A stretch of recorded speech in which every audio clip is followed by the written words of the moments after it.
کوئی ملنے والا ہے اس سے اگر کوئی ایسی بات کر لی جائے جو مذاق کی بات ہو، جس سے اس کو برا نہ لگے، جس سے اس کی دل آزاری نہ ہو، تو اس میں کوئی حرج نہیں. یہ دوستوں میں ہوا ہی کرتا ہے، بھائیوں میں بھی ہوتا ہے، دوستوں میں بھی ہوتا ہے. اس سے کوئی شخص اپنی تذلیل محسوس نہیں کرتا کہ مجھ کو ذلیل کیا گیا، میری توہین کی گئی. ایسے مذاق میں کوئی حرج نہیں. خود نبی کریم سرور دو عالم صلی اللہ علیہ وسلم سے ایسا مذاق ثابت ہے کہ آپ نے اپنے صحابہ کرام کے ساتھ بھی بعض اوقات مذاق کے جملے ارشاد فرمائے، اور صحابہ کرام سے بھی منقول ہے کہ انہوں نے بھی لوگوں کے ساتھ شگفتگی کے ساتھ بات کی اور اس میں مذاق بھی کیا. تو مذاق کرنا اور بات ہے.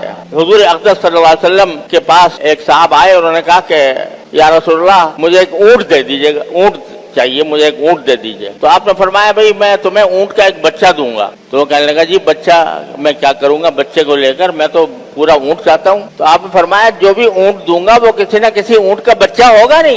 تو اب یہاں آپ نے مذاق بھی فرمایا کہ اونٹ کا بچہ کہہ کر وہ اونٹ پورا مراد لیا اور اس میں ایک شگفتگی پیدا ہو گئی، اس کو بھی ہنسی آ گئی ہوگی سن کر. تو یہ مذاق کوئی برا مذاق نہیں ہے.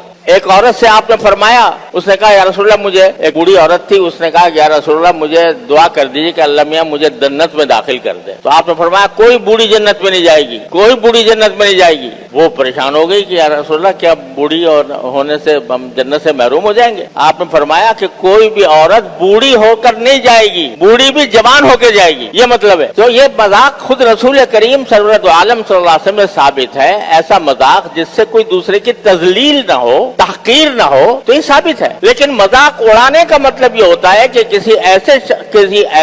کسی شخص کو اس طرح مجمع میں اس کا مذاق اڑایا جائے، اس کی غربت کا، اس کے افلاس کا، اس کی جہالت کا، یہاں تک کہ اس کی بے دینی کا بھی اگر مذاق اڑایا جائے جس سے اس کی تذلیل ہوتی ہو، اس کو منع فرمایا کہ کوئی شخص دوسرے کا مذاق نہ اڑائے. ایک مرتبہ حضرت عائشہ صدیقہ رضی اللہ تعالی عنہ نے حضور اقدس صلی اللہ علیہ وسلم کی دوسری زوجہ مطہرہ تھی حضرت صفیہ رضی اللہ تعالی عنہ، ان کا قد ذرا چھوٹا تھا. تو ایک مرتبہ حضرت عائشہ صدیقہ رضی اللہ تعالی عنہ نے حضرت صفیہ کا ذکر اس طرح کیا کہ وہ یوں کر کے کہ چھوٹے قد والی. تو آپ نے حضرت عائشہ کو تنبیہ فرمائی کہ تم نے یہ کام جو کیا یہ غیبت کا بھی ہے اور مذاق اڑانے کا بھی ہے. حضرت عائشہ سے آپ نے منع فرمایا کہ ایسی بات نہیں کرنی چاہیے، کسی کا اس طرح نقل اتارنا جس سے اس کو ناگوار گزرے تو یہ غیبت میں داخل ہے، آپ نے منع فرما دیا. تو کوئی کسی کا مذاق نہ اڑائے. اور اس کے بعد جو اصول بیان فرمایا ہے وہ یاد رکھنے کا ہے، وہ یہ کہ عسیٰ ان یکونوا خیرا منہم، کچھ بعید نہیں ہے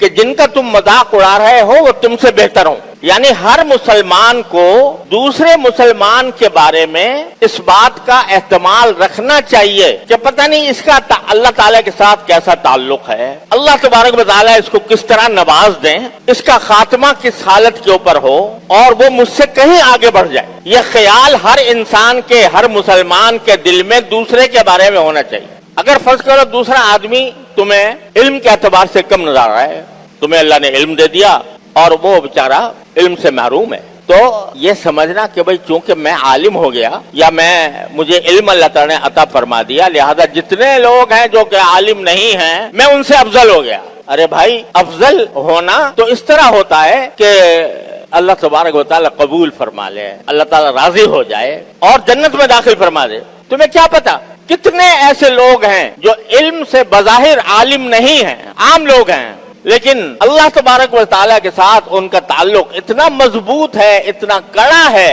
کہ بہت سے علماء کو پیچھے چھوڑ جائیں. اللہ تبارک و تعالیٰ ہی جانتے ہیں کہ کس کا انجام کیا ہوگا. سوشل میڈیا پر سب سے قدیم اور سب سے ریلائبل برانڈ درسقرآن.com